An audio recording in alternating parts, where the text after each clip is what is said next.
In this video, we did the unthinkable, and that is to do a battery string test on the available Pro controllers from the first party. So yes, that's right, we have the brand new Xbox Elite Core 2 controller going against the $180 Elite controller versus the brand new PlayStation 5 DualSense Edge Pro controller, and we'll be comparing it against its formal rechargeable battery version of the standard PlayStation 5 controller.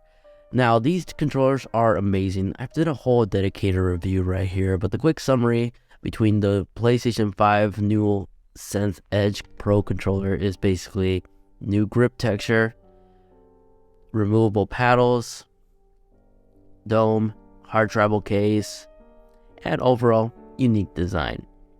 The Xbox Elite controller, it's an improvement from the first generation.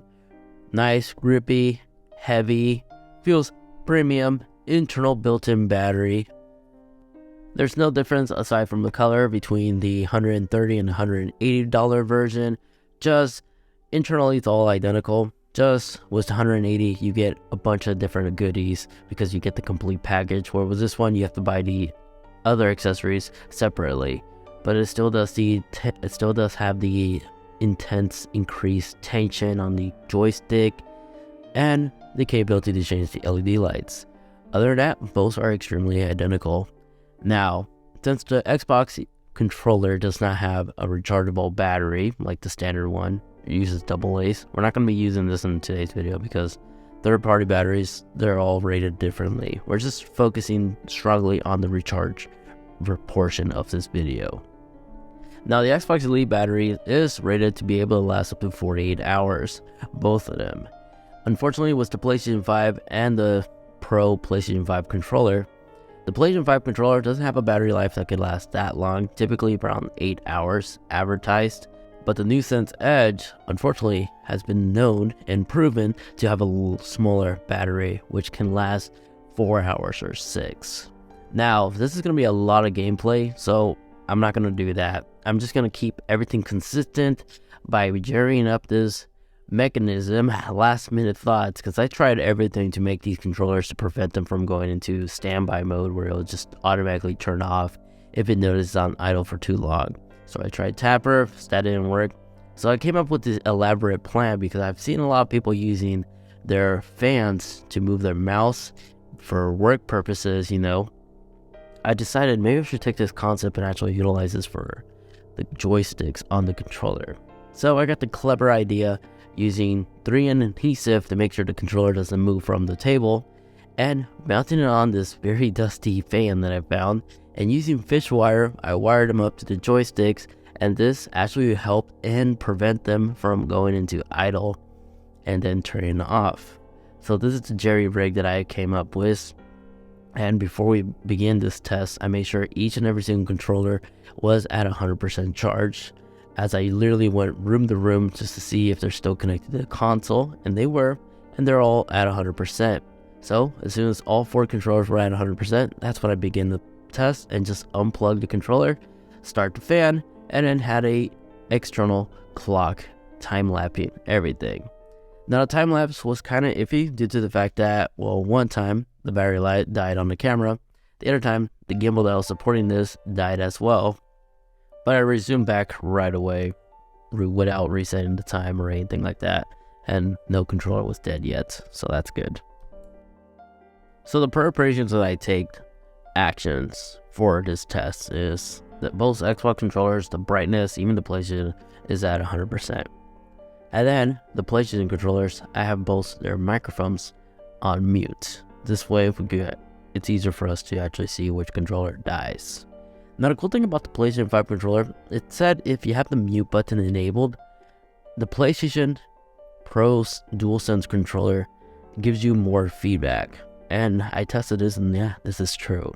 So, just something to keep in mind. That's like a hidden feature about the PlayStation 5 controller. I'm assuming this is due to the fact that the microphone's located right there.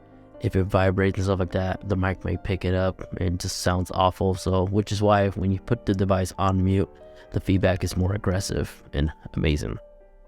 But the first controller to go out, to no surprise, was indeed the DualSense Edge for its smaller battery. As it literally made it in 6 hours and 38 minutes. So unless you're playing with wired mode, this is technically going to be a controller you're going to have to charge every single time you're going to game. So daily, really.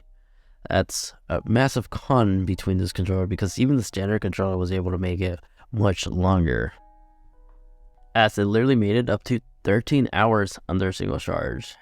Now keep in mind, these results may vary realistically, but since all 4 controllers are doing the same exact joystick gesture movement, just being connected to the controller and moving the single joystick input, this definitely will keep things fair and consistent among all 4.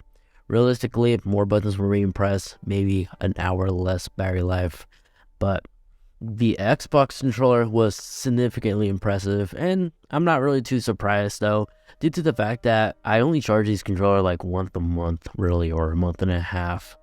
I do play games, but not as consistent as I used to back in high school, but still, I wasn't expecting the controllers to actually surpass 40 hours, as you're going to see right here. Even though the Black Elite controller did actually receive the low battery indicator quicker than the White Elite controller, as you're going to go ahead and see right now, it hit the battery life indicator around the 45 hour. And yes, even though the Black Elite controller is over a year old, the Core 2, I recently picked that up last year during the fall when it first got released. And you'll see at the very end that they're very close to each other. So that battery life duration decrease typically would happen hasn't really affected the Xbox as much. So it's still very consistent, as you're going to go ahead and find out right now. So the battery life indicator came on the Core Elite controller. 48 hours is how long it took for the battery life indicator to come on the Core Elite 2 White controller. Not bad, just 3 hours apart. Because it was the Elite Core 2, the brand new controller that I recently purchased, that should have 100% still on battery life capacity, that went out first at literally close to 60 hours. It made it at 59 hours until it died. But the Elite 2, the very first one, the much older one, actually surpassed it surprisingly, making it at an hour more. So it made it 60 hours versus 59 hours. So the end results was really interesting, especially for the Elite controller. Yeah, this was a long testing video because this was more than 2 days of recording. So yeah, that's the general outcome. I wasn't expecting those results. Really impressive, but it is true what they say about the DualSense Edge.